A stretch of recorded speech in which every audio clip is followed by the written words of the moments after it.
magpakailanman.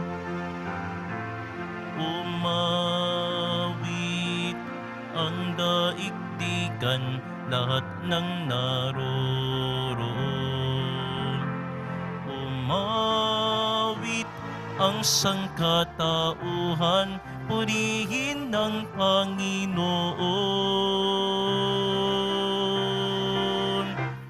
Papuri sa kaitaasan, siya'y papurihan, Diyos ng lahat. O papuri sa kaitaasan, siya'y papurihan, ngayon at magpakailanman. Sa ngalan ng Ama at ng Anak at ng Espiritu Santo. Amen. Sumainyo ang Panginoon. At sumaiyo rin. Aminin natin ang ating mga kasalanan upang tayo ay maging marapat gumanap sa banal na pagdiriwang. Panginoong Jesus, binigyan mo kami ng bagong buhay. Panginoon, kaawaan mo kami. Panginoon, kaawaan mo kami. Panginoong Jesus, pinapatawad mo ang aming mga kasalanan. Kristo, kaawaan mo kami. Kristo, kaawaan mo kami. Panginoong Jesus, binabakagi mo sa amin ang iyong katawan at dugo sa Eucharistia. Panginoon, kaawaan mo kami. Panginoon, kaawaan mo kami. Kaawaan tayo ng Diyos Amang makapangyarihan. Patawarin ang ating mga kasalanan at patnubayan tayo sa buhay na walang hanggan. Amen. Manalangin tayo. Ama naming makapangyarihan, inantig mo ang paring si San Juan Bosco upang maging ama at guro ng mga kabataan. Ipagkaloob mo na kami ay madarang ng ningas ng pag-ibig na sa Kanya'y nagpaalab para ang kapwa ay pagmalasakitan at ikaw ay paglingkuran. Sa pamamagitan ni Jesu Kristo, kasama ng Espiritu Santo, magpasawalang hanggan. Amen. Magsiupo na po ang lahat. Pagbasa mula sa ikalawang aklat ni Samuel. Noong mga araw na iyon, dumating kay David ang balitang si Absalom, ang kinikilalang hari ng Israel. Sinabi niya sa mga kasama, "Mabuti pa'y umalis tayo sa Jerusalem, kung hindi nanganganib tayo kay Absalom. Magmadali tayo at baka abutin niya. Kapahamakan ang sasapitin natin, pagkat wala siyang igagalang isa man sa lungsod." Si David ay umiiyak na umahon sa bundok ng mga olibo. Wala siyang sandalyas at nakatalukbong, tanda ng kalungkutan. Lahat ng kasama niya ay nakatalukbong at umiiyak ding umahon.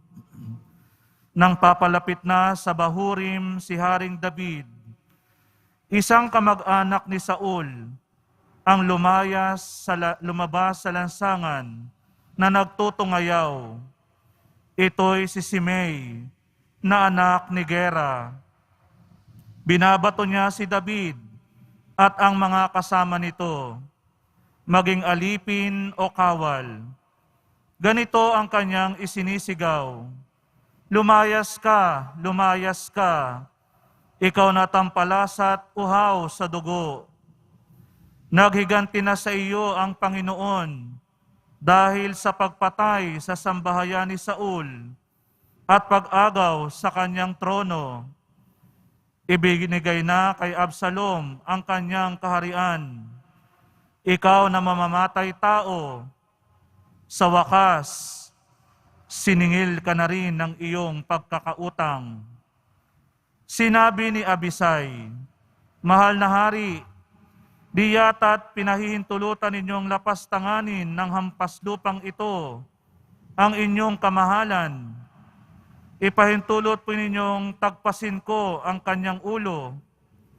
Ngunit sinabi ng hari, huwag kang makialam sa bagay na ito, Abisai. Ako ang magpapasya nito. Kung iniutos ng Panginoon na sumpain si David, anong karapatan nating sumuway? Sinabi ni David kay Abisai at sa lahat niyang lingkod, kung ang anak ko mismo ang nagtatangka sa aking buhay, hindi dapat pagtakhan ngayon kung mag-isip ng ganyan ang Benjaminitang ito. Bayaan ninyo siyang magtungayaw at sumpain ako. Anong malay natin? Baka ito'y utos ng Panginoon sa kanya. Baka naman kahabagan ako ng Panginoon sa kalagayang ito at pagpalain ako sa halip na sumpain. Patuloy sa paglalakad sina David at ang kanyang mga tauhan. Ang salita ng Diyos. Salamat sa Diyos. Halika, Panginoon ko, iligtas mo sana ako. Halika, Panginoon ko, iligtas mo sana ako. O Panginoon ko, kay raming kaaway, sa abang lingkod mo ay kumakalaban. Ang palagi nilang pinag-uusapan, ako raw, O Diyos, di mo tutulungan. Halika, Panginoon ko, iligtas mo sana ako. Ngunit ang totoo sa lahat ng oras, iniingatan mo at inililigtas. Sa aki tagumpay ang iginagawad, mahina kong loob ay pinalalakas. Kaya ikaw poon ng aking tawagan, sinagot mo ako sa bundok na banal. Halika, Panginoon ko, iligtas mo sana ako. Ako ay humimlay, agad nakatulog.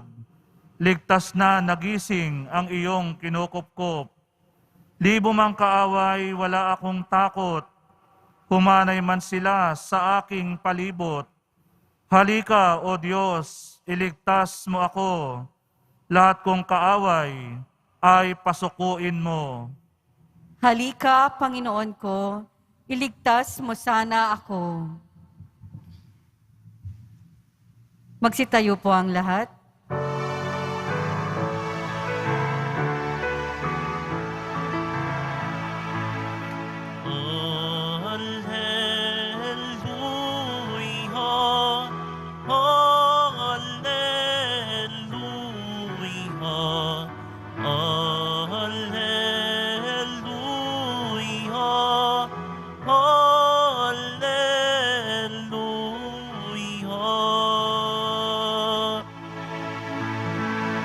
Narito at dumating na isang dakilang propeta, sugo ng Diyos sa bayan niya.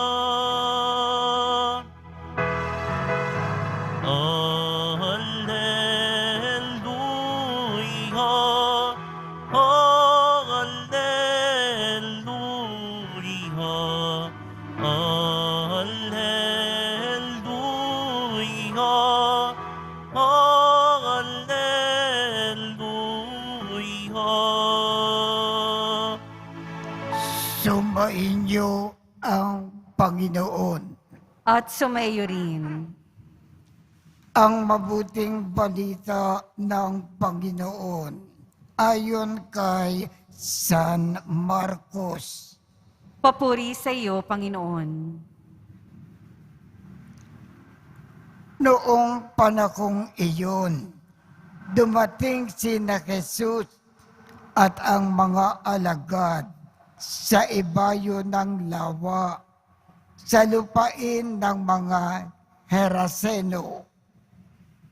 Pagkababa ni Jesus sa bangka, siya ay sinalubong ng isang lalaki na galing sa libingan. Ang lalaking ito ay inaalikan ng masamang espiritu at sa libingan naninirakan. Hindi siya maigapos ng matagal kahit tanikala ang gamitin. Malimit siyang ipangaw at gapusin ng tanikala. Ngunit pinaglalagot-lagot niya ito at pinagbabali-bali ang pangaw. Talagang walang makasupil sa kanya. Araw-gabi, nagsisigaw siya sa libingan at sa kaburulan at sinusugatan ng bato ang kanyang sarili. Malayo pa natanawan na niya si Jesus. Siya ay patakbong lumapit at nagpatira pa sa harapan niya at sumigaw ng malakas, Jesus, anak ng kataas-taasang Diyos, ano ang pakialam mo sa akin?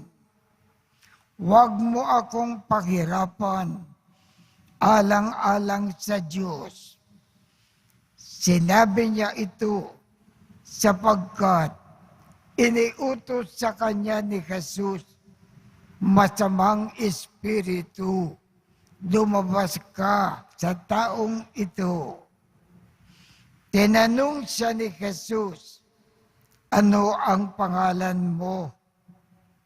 Pulitong, sapagkat marami kami, tugon niya. At mahigpit nilang ipinakiusap kay Jesus na huwag silang palayasin sa lupaing iyon. Doon naman sa libis ng bundok ay may malaking kawan ng mga baboy na nangingiyain. Nagmakaawa kay Jesus ang masasamang espiritu na ang wika, papasukin mo na lang kami sa mga baboy. At sila ay pinakintulutan niya. Lumabas sa tao ang masasamang espiritu at pumasok nga sa mga baboy. Ang kawan na may 2,000 ay sumibad ng takbo tungo sa pangpang ng lawa, nahulog sa tubig at nalunod. Nagtatakbo ang mga tagapag-alaga ng kawan at ipinamalita ito sa bayan at sa mga nayon. Kaya't pumaroon ang mga tao upang tingnan kung ano nga ang nangyari. Paglapit nila kay Jesus, ay nakita nila ang lalaking inalikan ng mga demonyo. Nakaupo ito, may damit at matino na ang isip. At sila ay natakot. Isinalaysay sa kanila ng mga nakakita ang nangyari sa inalikan ng mga demonyo at ang sinapit ng mga baboy. Kaya't ipinamankik nila kay Jesus na umalis sa kanilang lupain. Nang sumasakay na si Jesus sa bangka, nakiusap ang inalikan ng mga demonyo na isama siya. Ngunit hindi pumayag si Jesus.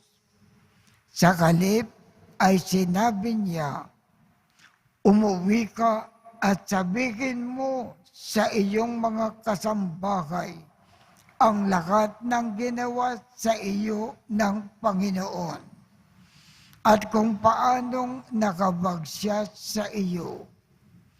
Umalis ang taong iyon at ipinamalita sa Decapolis ang ginawa sa kanya ni Jesus at nanggilalas ang lahat ng nakarinig niyaon. Ito ang mabuting balita ng Panginoon. Pinupuri ka namin, Panginoong Hesukristo. Magsiupo na po ang lahat. May isang tao, isang lalaki na sinapian ng napakaraming demonyo. At ano ang ginagawa ng mga demonyo sa tao? Pinapahirapan ng husto. Pinagdudusa siya ng husto. Kaya itong taong sinapian ng mga demonyo, naghihirap sa lahat ng paraan, bawat saglit. Nang nalaman ni Jesus ang nangyayari sa taong sinapian, naghihirap ng gusto sa mga ginagawa sa kanya ng mga demonyo. Ang Panginoon pumaroon sa kinaroroonan nitong tao. At ano ang ginawa ng Panginoon? Lahat ng mga demonyo sa taong ito, pinalayas ng Panginoon. At nung nawala na ang mga demonyo sa tao, ang tao naging mapayapa na ang buhay. Tumahimik na siya at naging maligaya. Ano ngayon ang ibig ipaalam sa atin ng Panginoon? Ang ating Panginoon, nalaman niya may taong naghihirap at nangangailangan ng tulong. Ang Panginoon, pinuntahan ito at tinulungan. Pinalayas niya lahat ang mga demonyo. Sa madaling sabi, ang Panginoon ay nagkawanggawa. Tumulong siya sa mga taong nangangailangan ng kanyang tulong. Ang ibig ng Panginoon, kung mayroon tayong nakikitang taong nangangailangan ng ating tulong, tumulong tayo kaagad. Lagi tayong magkawanggawa.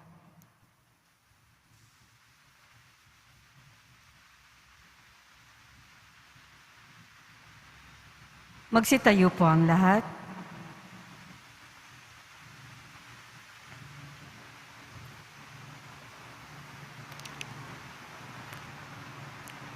Natitipon kay Kristo na lumulupig sa kasamaan. Ilapit sa Ama ng may pananalig ang ating mga panalangin. Ang ating tugon, kataas-taasang Diyos, ipag-adya mo kami. Kataas-taasang Diyos, ipag-adya mo kami. Ang Santo Papa, ang mga obispo at ang mga pari at mga diakono, naway matulungan tayong manatiling matatag sa ating pananampalataya. Manalangin tayo. Kataas-taasang Diyos, ipag-adya mo kami. Ang mga Kristiyanong mananampalataya naway magkaroon ng tapang na makapagsalita ng may katatagan sa ngalan ni Hesukristo. Manalangin tayo. Kataas-taasang Diyos, ipagadya mo kami. Ang mga naging manhid sa pagkakasala, naway hipuin ang Espiritu ng Diyos upang magsisi at magbago sila ng pamumuhay. Manalangin tayo. Kataas-taasang Diyos, ipagadya mo kami. Ang mga naghihinanakit dahil sa hirap at pagdurusa, naway maalalayan natin ng walang pag-aalinlangan. Manalangin tayo. Kataas-taasang Diyos, ipagadya mo kami. Makalangit na Ama, nagbubunyi kami sa iyong nag-uumapaw na pag-ibig para sa amin. Pagharian mo ang iyong kapangyarihan sa amin.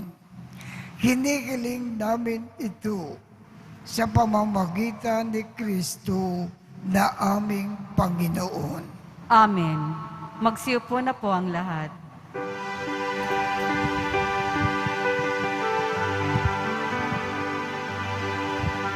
O Diyos, awang di mabilang,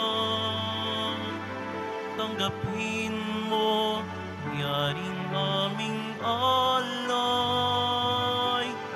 Gawin ito bilang tanda ng aming kaligtasan. Narito, O Ama, alak at tinapay, bunga ng lupa at ng aming paggawa. Narito, O Ama, alak at tinapay, bunga ng lupa at ng aming paggawa.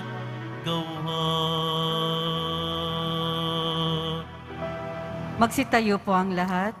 Manalangin kayo upang ang pag-aakin natin ay kalugdan ng Diyos Amang makapangyarihan. Tanggapin nawa ng Panginoon itong paghahain sa iyong mga kamay, sa kapurihan niya at karangalan, sa ating kapakinabangan at sa buong sambayanan niyang banal. Ama naming lumikha, dumudulog kami sa iyong kadakilaan upang ang kapangyarihan mong ipinakakayag sa pag-aakin ng mga alay para gunitain ang mga banal ay magdulot sa amin ng pakikinabang sa kaloob mong kaligtasan. Sa pamamagitan ni Jesucristo, kasama ng Espiritu Santo, magpasawalang hanggan. Amen. Sumainyo ang Panginoon. At sumaiyo rin. Itaas sa Diyos ang inyong puso at diwa. Itinaas na namin sa Panginoon. Pasalamatan natin ang Panginoong ating Diyos. Marapat na siya ay pasalamatan. Ama naming makapangyarihan, tunay ngang marapat na ikaw ay aming pasalamatan sa pamamagitan ni Jesucristo na aming Panginoon. Ngayon na si San Juan Bosco ay pinararangalan sa pamumuhay niyang totoong uliran at pagiging maaasakan sa paninungkulan.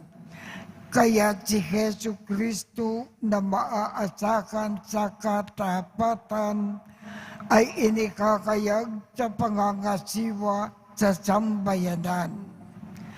Ang malasakit na mga ulirang tagapangasiwa noon ay nagpapatuloy magpahanggang ngayon sa mga panalangin na kanilang iniuukol, kaisa ng sambayanan mo na dito ay nagtitipon.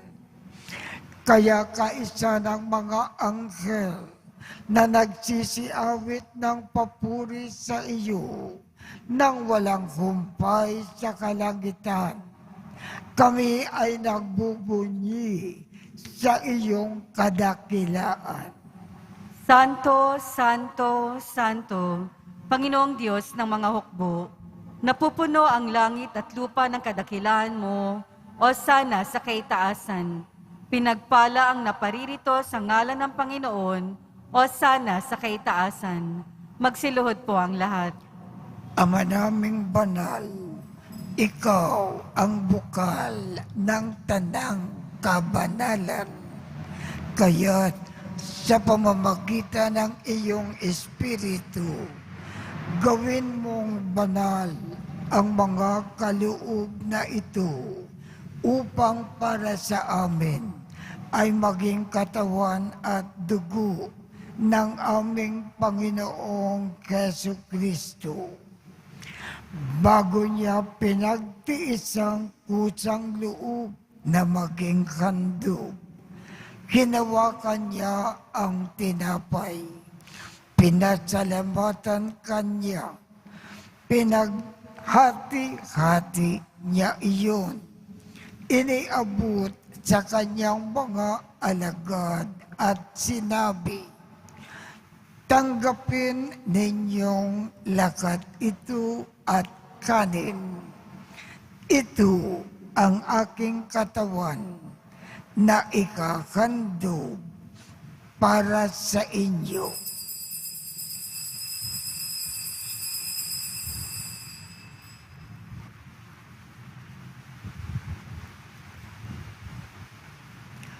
Gayon din naman, noong matapos ang hapunan, hinawakan niya ang kalis, muli kanyang pinasalamatan.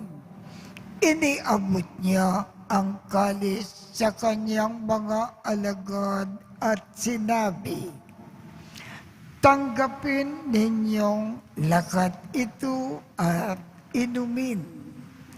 Ito ang kalis ng aking dugo, ng bago at walang hanggang tipan, ang aking dugo na ibubuhos para sa inyo at para sa lahat sa ikapagpapatawad ng mga kasalanan. Gawin ninyo ito sa pag-alaala sa akin."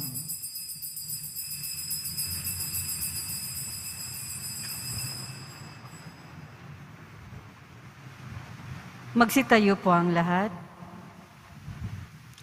Ipagbunyi natin ang misteryo ng pananampalataya. Si Kristo'y namatay, si Kristo'y nabuhay, si Kristo'y babalik sa wakas ng panahon. Ama, ginagawa namin ngayon ang pag-aalala sa pagkamatay at muling pagkabuhay ng iyong anak.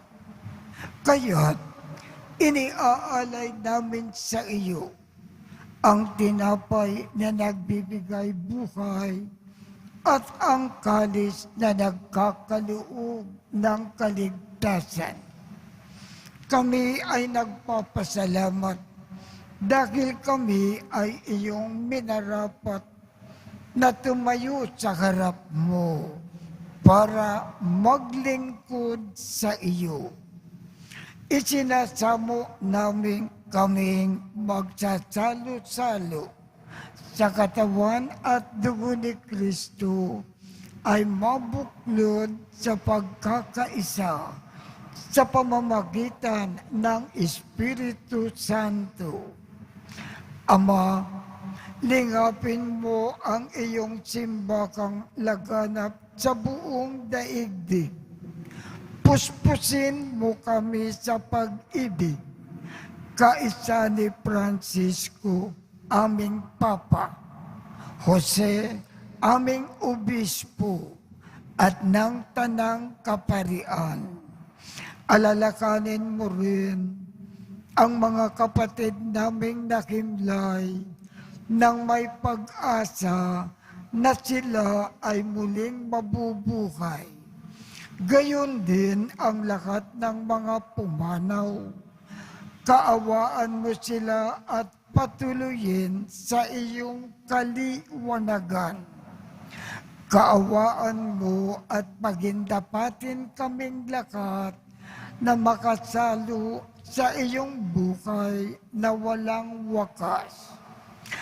Kaisa ng mahal na Birhen Maria na ina ng Diyos, ng kabiyak ng puso niyang si San Jose, kaisa ng mga apostol at ng lahat ng mga banal na namuhay dito sa daigdig ng kalugod-lugod sa iyo.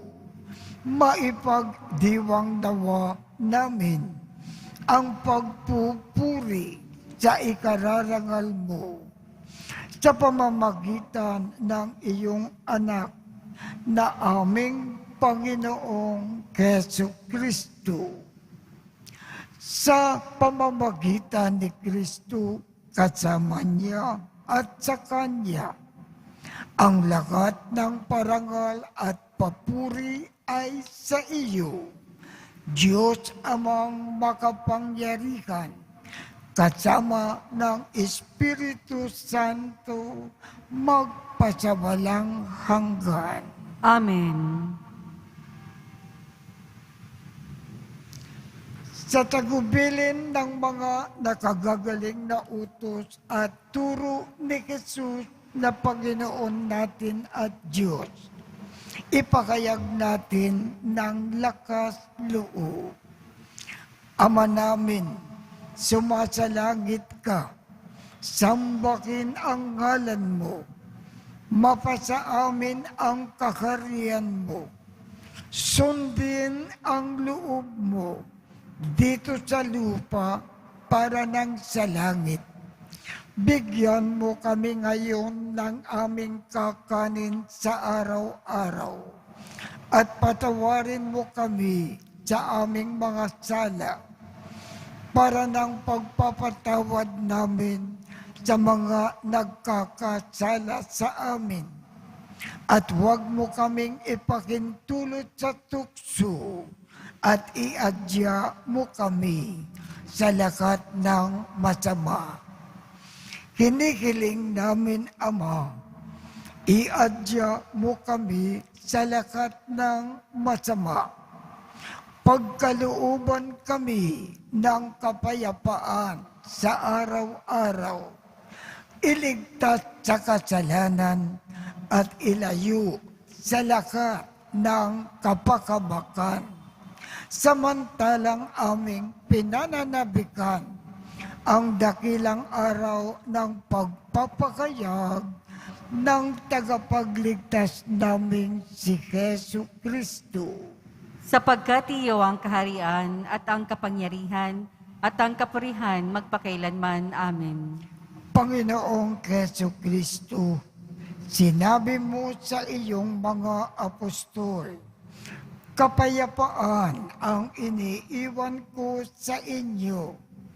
Ang aking kapayapaan ang ibinibigay ko sa inyo.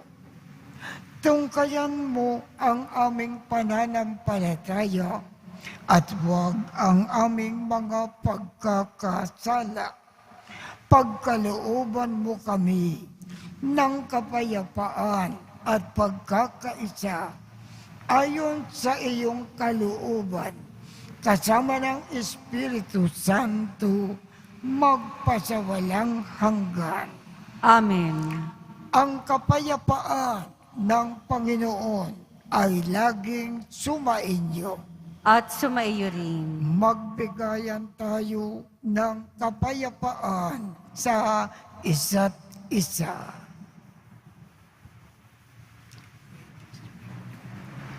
Kordero ng Diyos na nag-aalis ng mga kasalanan ng sanlibutan, maawa ka sa amin.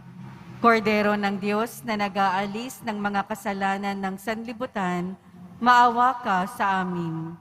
Kordero ng Diyos na nag-aalis ng mga kasalanan ng sanlibutan, ipagkaloob mo sa amin ang kapayapaan. Magsiluhod po ang lahat. Ito ang kordero ng Diyos. Ito ang nag-aalis ng mga kasalanan ng sanlibutan. Mapalad ang mga inaanyayahan sa kanyang piging. Panginoon, hindi ako karapat-dapat na magpatuloy sa iyo, ngunit sa isang salita mo lamang ay gagaling na ako.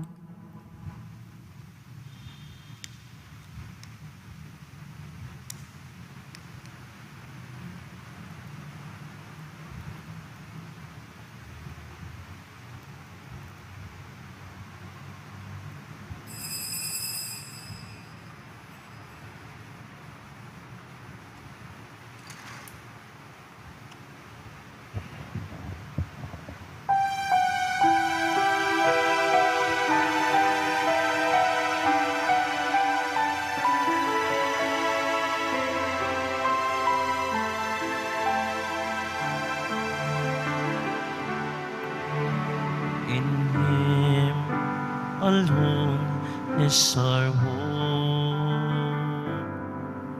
In Him alone is our strength. In Him alone are we justified. In Him alone are we saved. What have we to offer that does not fade or wither? Can the world ever satisfy the emptiness in our hearts? In vain we deny. In Him alone is our hope. In Him alone is our strength. In Him alone are we justified. In Him alone are we saved. Magsitayo po ang lahat. Manalangin tayo. Ama naming mapagmahal, ang tinanggap namin na banal na pakikinabang ay maghanda nawa para sa aming pagkakamit ng kaligayahan na idinulot kay San Juan Bosco ng iyong paglingap na maaasahan sa pamamagitan ni Jesu Kristo kasama ng Espiritu Santo magpasawalang hanggan. Amen. Sumainyo ang Panginoon At sumaiyo rin. at pagpalain kayong lahat ng makapangyarihang Diyos, Ama, Anak, at Espiritu Santo. Amen. Tapos na po ang misa. Humayo tayong mapayapa. Salamat sa Diyos.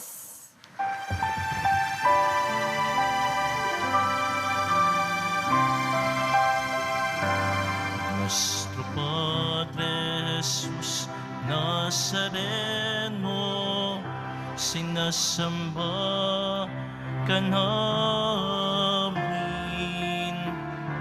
pinipinto ka namin, aral mo ang aming buhay at kaligtasan. Nuestro Padre Jesus Nazareno, iligtas mo kami sa kasalanan, ang krus mong kinamatayan ay sagisag ng aming kaligtasan. Nuestro Padre Jesus Nazareno, dinarangal ka namin. Nuestro Padre Jesus Nazareno, nilulwalhati ka namin. Nuestro Padre Jesus Nazareno, dinarangal ka namin. Nuestro Padre Jesus Nazareno, nilulwalhati ka namin.